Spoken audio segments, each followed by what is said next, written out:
Clip number 1136۔ اس clip میں آپ قرآن پاک کی سورہ لقمان کی آیت نمبر 13 سے 15 تک کی تلاوت، ترجمہ قرآن اور تفسیر قرآن صراط الجنان سماعت فرمائیں گے۔ بسم اللہ الرحمن الرحیم۔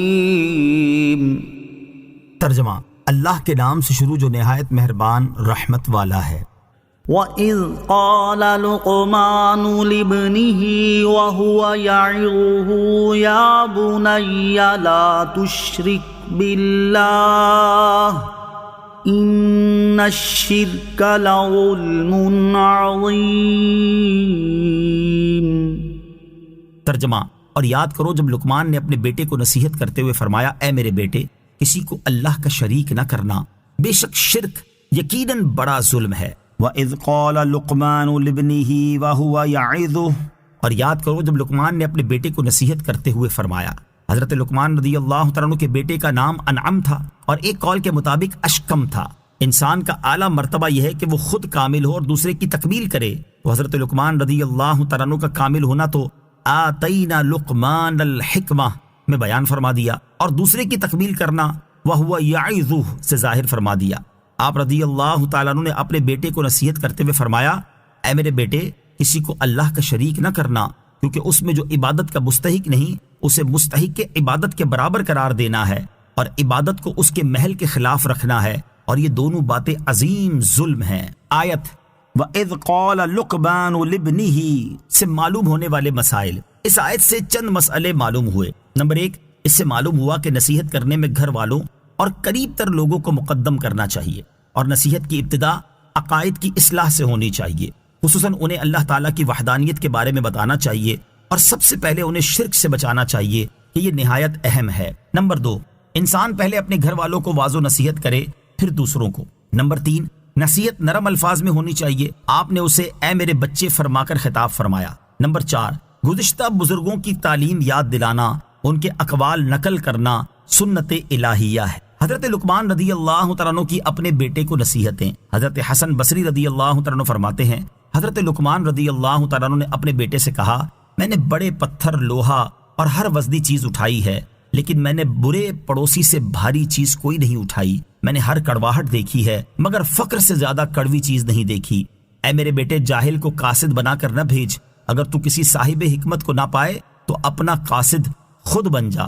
اے میرے بیٹے، جنازوں میں حاضر ہوا کر اور شادیوں میں نہ جایا کر، کیونکہ جنازے تجھے آخرت کی یاد دلاتے ہیں اور شادی تجھے دنیا کی خواہش دلاتی ہے۔ اے میرے بیٹے، سیر پر سیر ہو کر نہ کھا، اگر تو اس کھانے کو کتے کے سامنے پھینک دے تو یہ اس سے بہتر ہے کہ تو خود اسے کھائے۔ اے میرے بیٹے، اتنا میٹھا بھی نہ بن کہ تجھے نگل لیا جائے، اور نہ اتنا کڑوا ہو جا کہ تجھے باہر پھینک دیا جائے۔ وَوَصَّيْنَا الْإِنسَانَ بِوَالِدَيْهِ حَمَلَتْهُ أُمُّهُ وَهْنًا عَلَى وَهْنٍ وَفِصَالُهُ فِي عَامَيْنِ أَنِ اشْكُرْ لِي وَلِوَالِدَيْكَ إِلَيَّ الْمَصِيرُ۔ ترجمہ، اور ہم نے آدمی کو اس کے ماں باپ کے بارے میں تاکید فرمائی، اس کی ماں نے کمزوری پر کمزوری برداشت کرتے ہوئے اسے پیٹ میں اٹھائے رکھا، اور اس کا دودھ چھڑانے کی مدت 2 سال میں ہے کہ میرا اور اپنے والدین کا شکر ادا کرو، میری ہی طرف لوٹنا ہے۔ وَوَصَّيْنَا الْإِنسَانَ بِوَالِدَيْهِ، اور ہم نے آدمی کو اس کے ماں باپ کے بارے میں تاکید فرمائی۔ اس آیت کی ابتدا میں فرمایا کہ اللہ تعالیٰ نے آدمی کو اپنے ماں باپ کا فرما بردار رہنے اور ان کے ساتھ نیک سلوک کرنے کی تاکید فرمائی۔ پھر اس کا سبب بیان کرتے ہوئے ارشاد فرمایا کہ اس کی ماں نے کمزوری پر کمزوری برداشت کرتے ہوئے اسے پیٹ میں اٹھائے رکھا، یعنی اس کی ماں کی کمزوری میں ہر وقت اضافہ ہوتا رہتا ہے۔ جتنا حمل بڑھتا جاتا ہے اور بوجھ زیادہ ہوتا ہے، اتنا ہی کمزوری میں اضافہ ہوتا ہے۔ عورت کو حاملہ ہونے کے بعد کمزوری، تھکن اور مشقتیں پہنچتی رہتی ہیں۔ حمل خود کمزور کرنے والا ہے، درد ذہ کمزوری پر کمزوری ہے، اور وضع حمل اس پر اور مزید شدت ہے، اور دودھ پلانا بھی مستقل مشقت کا ذریعہ ہے۔ اس کے بعد ارشاد فرمایا کہ بچے کا دودھ چھڑانے کی مدت ولادت کے وقت سے لے کر 2 سال تک ہے۔ انشکر لی ولیوالدیک، کہ میرا اور اپنے والدین کا شکر ادا کرو۔ یہ وہ تاکید ہے جس کا ذکر اوپر فرمایا تھا، اور اس سے یہ بھی معلوم ہوا کہ والدین کا مقام انتہائی بلند ہے، کیونکہ اللہ تعالیٰ نے اپنے ساتھ بندے کے والدین کا ذکر فرمایا اور ایک ساتھ دونوں کا شکر ادا کرنے کا حکم دیا۔ اب اگر کوئی بدقسمت اپنے والدین کی خدمت نہ کرے اور انہیں تکلیفیں دے تو یہ اس کی بد نصیبی اور محرومی ہے۔ حضرت سفیان بن عیینہ رحمۃ اللہ تعالی علیہ اس آیت کی تفسیر میں فرماتے ہیں کہ جس نے 5 گانا نمازیں ادا کی وہ اللہ تعالیٰ کو شکر بجا لایا، اور جس نے 5 گانا نمازوں کے بعد والدین کے لیے دعائیں کی تو اس نے والدین کی شکر گزاری کی۔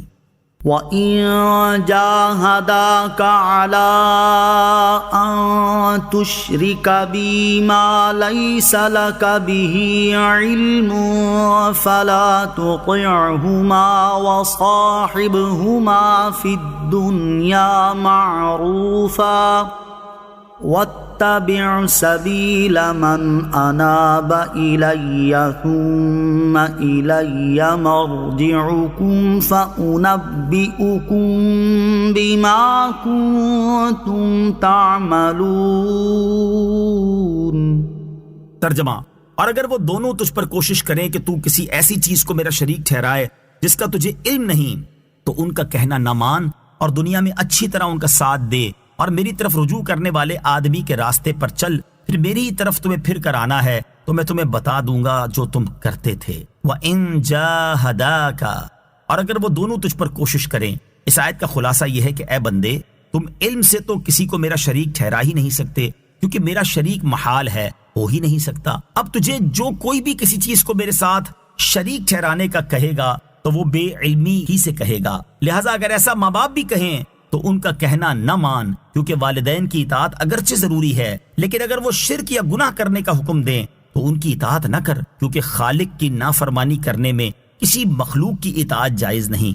البتہ دنیا میں حسن اخلاق، حسن سلوک، احسان اور تحمل کے ساتھ اچھی طرح ان کا ساتھ دے، لیکن دین میں ان کی پیروی نہ کر، بلکہ نبی کریم علیہ الصلوۃ والسلام اور ان کے صحابہ کرام رضی اللہ تعالی عنہم کے راستے پر چل، پھر مرنے کے بعد میری ہی طرف تمہیں اور تمہارے والدین کو لوٹ کر آنا ہے تو میں تمہیں تمہارے ایمان کی جزا دوں گا اور تمہارے والدین کو ان کے کفر کی سزا دوں گا۔ وَاتَّبِعْ سَبِيلَ مَنْ أَنَابَ إِلَيَّ، اور میری طرف رجوع کرنے والے آدمی کے راستے پر چل۔ اس سے مراد یہ ہے کہ دین میں حضور علیہ الصلوۃ والسلام اور آپ کے اصحاب کے راستے پر چل، اسی راہ کو مذہب سنت و جماعت کہتے ہیں۔